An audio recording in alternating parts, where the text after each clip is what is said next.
VA healthcare system. Congressional reportedly said he was able to bridge Washington's conflict, partisan divide, and cut one of the most significant deals in years. Today, Sanders remains on the Veterans Committee and was tabbed by Senate leadership to be the ranking member of the Senate Budget Committee.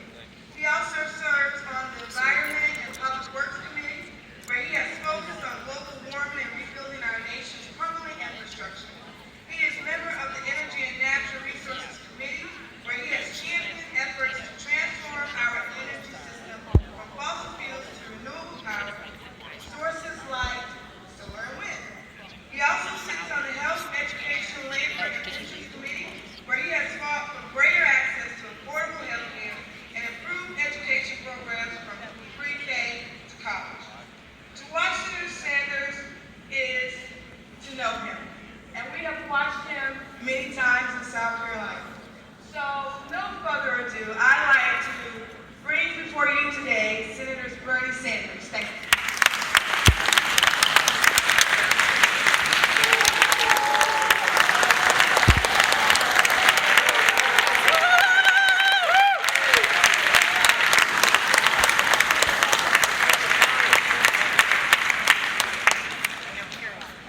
Thank you very much for giving me this opportunity to chat with you this morning. I had the opportunity earlier this morning to meet with Mayor's Caucus and the Women's Caucus, and I thank you very much for the hospitality. Yesterday, we held a town meeting here in Columbia. We had several hundred people out at that meeting, and some of you were there as well, and I thank you very much for being there.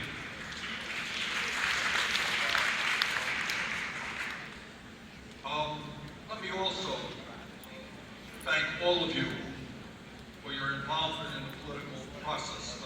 Today in America, there are those who want to make government and politics a dirty word.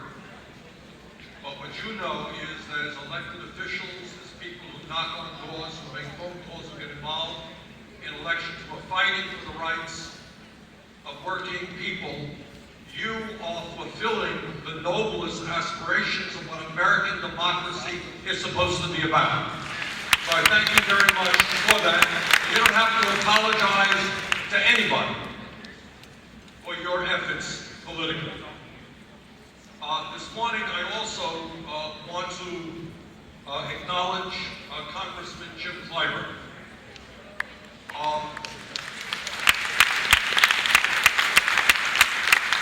I say that not just for his years of service to South Carolina and to the United States, but during the implementation, during the development of the Affordable Care Act, Congressman Clyburn and I worked very, very hard together on one of the most important provisions in that legislation.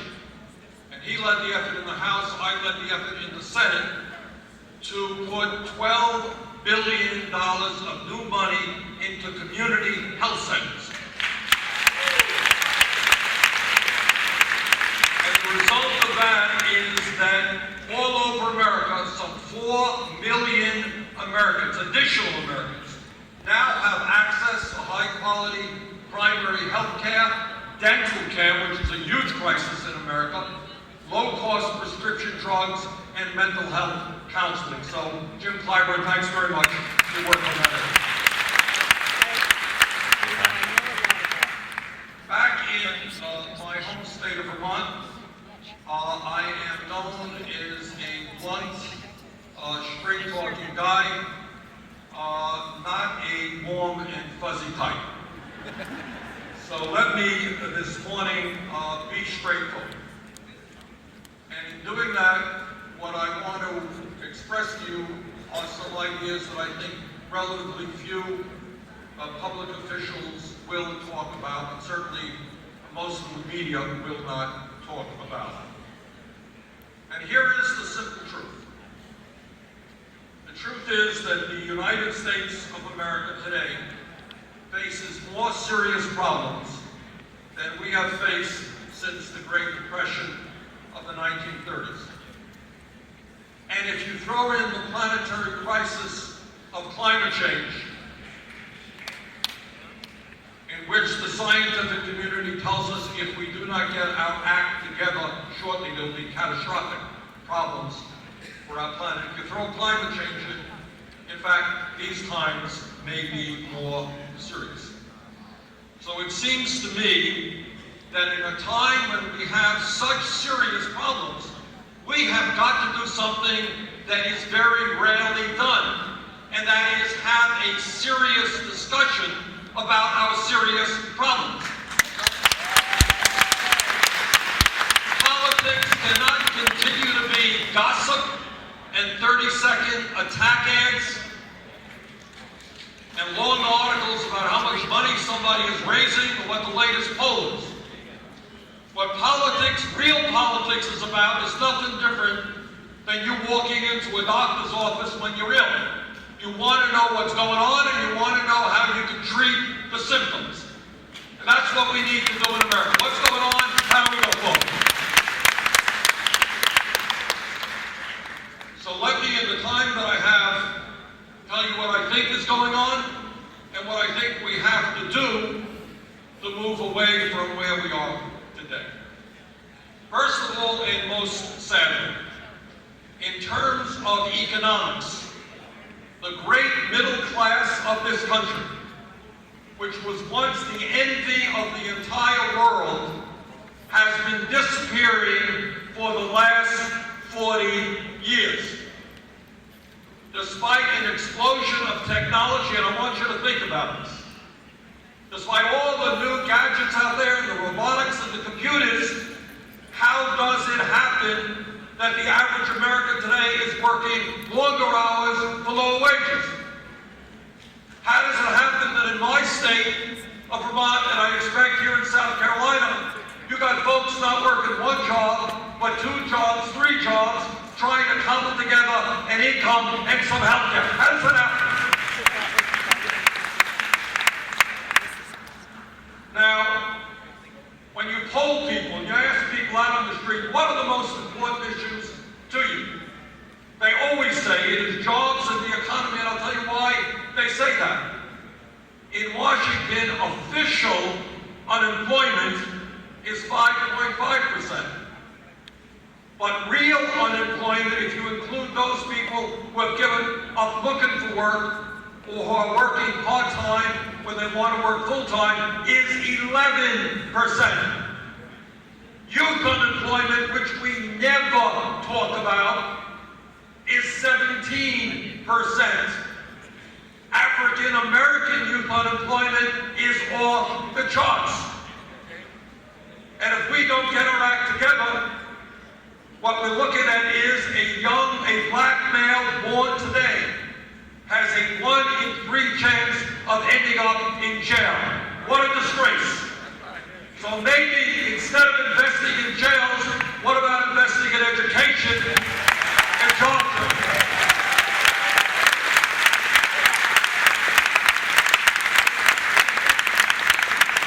Now let me mention another word that you don't hear much about in Washington or in the media. It's called poverty. I know we don't talk about it, but let's talk about it.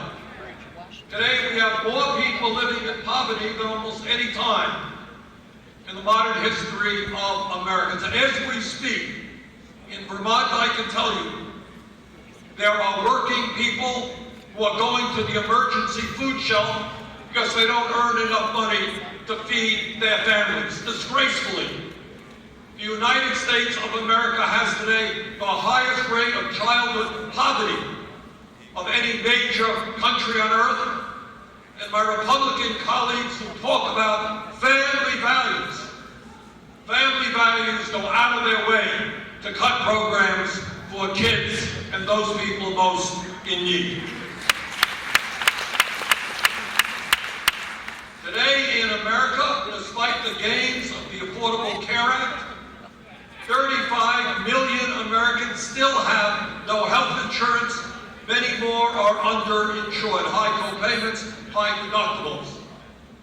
We must end the disgrace of the United States of America being the only major country on earth that does not guarantee health care to all of its people as a right.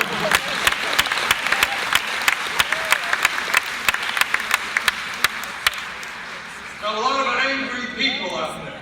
Some of them are in the Tea Party, some of them are in the Occupy Wall Street movement. Let me tell you why people are angry and why they should be angry.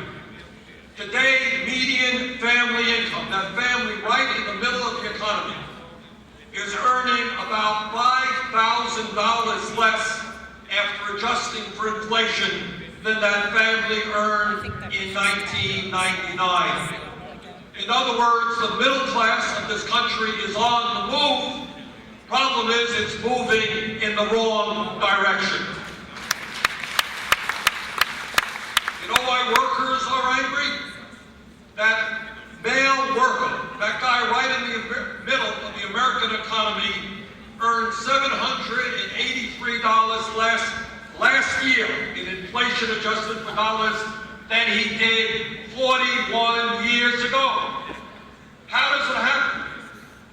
All the technology, all the global economy, all of this stuff, and people are making less in real dollars than they did 41 years ago.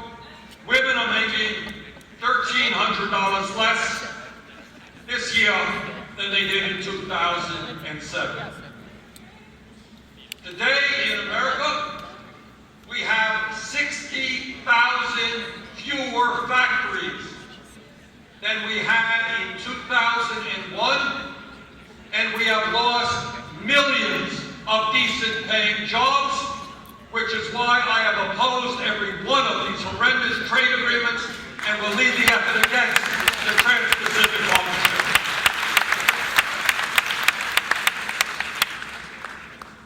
Or so years ago, the largest private sector employer in the United States of America was a company called General Motors. May have heard of them. They make automobiles. They have a union. They pay decent wages. They have good benefits. You can understand the transition of the American economy by understanding that today the largest private sector employer is not General Motors. It is Walmart with low wages, minimal benefits, and a vehemently anti-union policy. That's what the transition of the American economy has been about. And when we look out in my state, and I know in your state, the saddest thing is that you talk to parents who are worried not just about their own lives, they are worried about their kids and their grandchildren, and they worry that for the first time in the modern history of America, our kids, if we don't turn this around, will likely have a lower standard of living than we do, and we must not allow that to happen.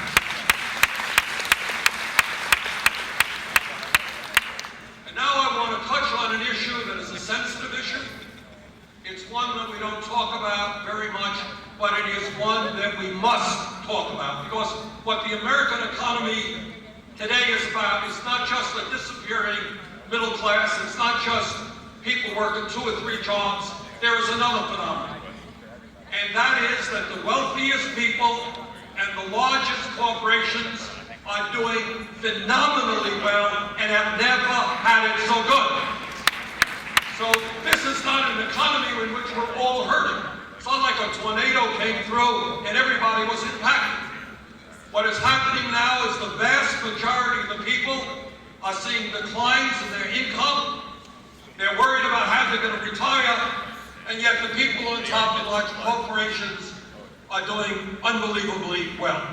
Now I'm going to bore you for a moment. Let me bore you, because I need to tell you factually some statistics what is going on in the economy today. Today in America, 99%,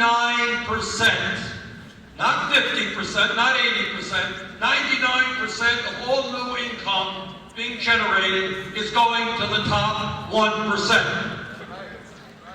Doesn't matter what the GDP is, because all of the new income is going to the people on top.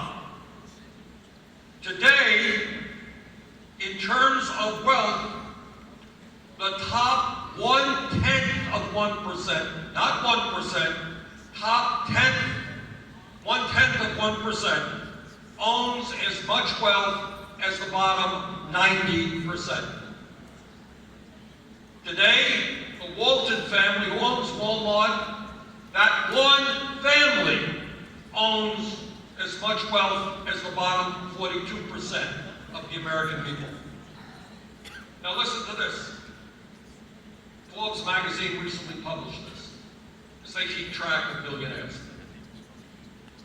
Between 2013 and 2015, in a 2-year period, the wealthiest 14 people in America, 14 people, saw their wealth increase by $157 billion.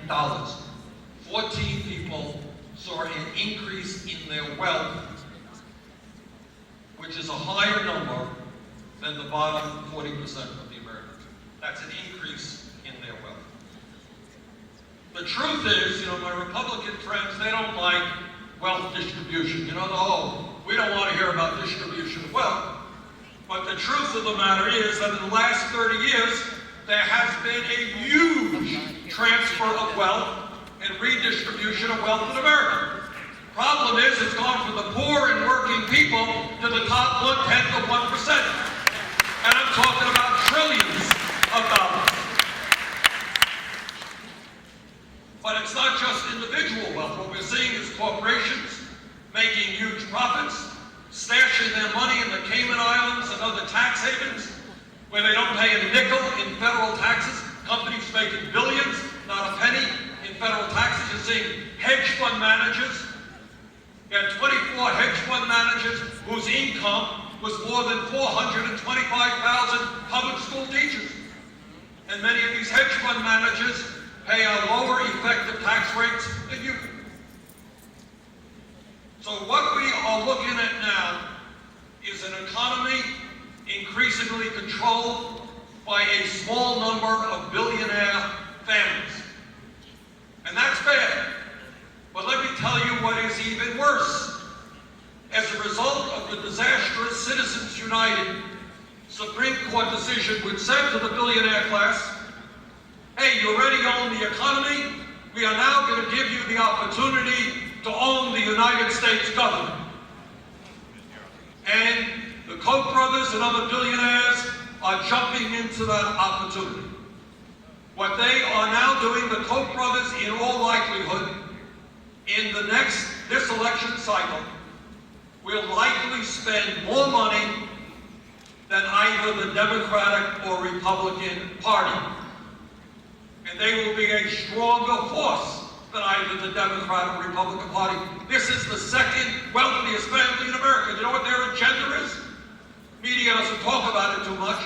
This is their agenda. They don't want to cut Social Security. They want to end Social Security. They don't want to cut Medicare and Medicaid and federal aid to education. They want to end those programs. They want to do away with every piece of legislation passed since FDR was president that protects the elderly, the children, the sick, and the poor. And they are now in the process of buying the United States government. They will be spending hundreds of billions of dollars electing right-wing candidates. So if you ask me, the major crisis facing our country, it is not just inequality, it is not just climate change, it is not just high unemployment. It is the fact that unless we get our act together, unless we stand up and fight back, this country will move rapidly to an oligarchic form of society where our economy and political life will be controlled by a handful of billionaire families, and we must not allow that to happen.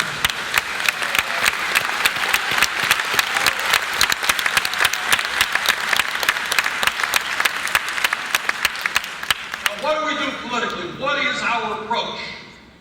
How do we defeat these guys? How do we make sure that state governments, the House, the Senate in Washington, the White House, are not controlled by right-wing extremists? And my answer is, we need a strong, progressive agenda that that speaks to the needs of working people. And let me very briefly tell you what that agenda is before they throw me off the podium. Number one, we need a massive federal jobs program to rebuild our crumbling infrastructure. I've introduced legislation that can create and maintain 13 million jobs. We need to raise the minimum wage to a living wage. We need pay equity for women workers. We need to rebuild the trade union movement. We need to end our disastrous trade policies and tell corporate America, invest in America, not in China. We need to lead the world in tackling climate change, move away from fossil fuel, energy efficiency, and sustainable energy. We need a Medicare for all single-payer system guaranteeing health care for every American. My Republican friends say cut Social Security. I got legislation in which says expand Social Security. My Republican colleagues want to give more tax breaks for billionaires. I say it's time for corporate America and the billionaire class to start paying their fair share of taxes. Brothers and sisters, in recent years in this country, we've made some real changes. The fact that we have an African-American president who was re-elected is something that nobody here 30 years ago would have thought to be possible. The fact that we made real progress in women's rights, gay rights. But there is one fight in front of us that we are not only not winning, we are losing. And that is the economic struggle. So what we have got to do is come together. Bring our people together. There are more of us than there are of them. They may have the money, but we got the people. Our job is to educate, to organize, and to say enough is enough. America does not belong to the billionaire class. It belongs to all of us. Thank you all very much.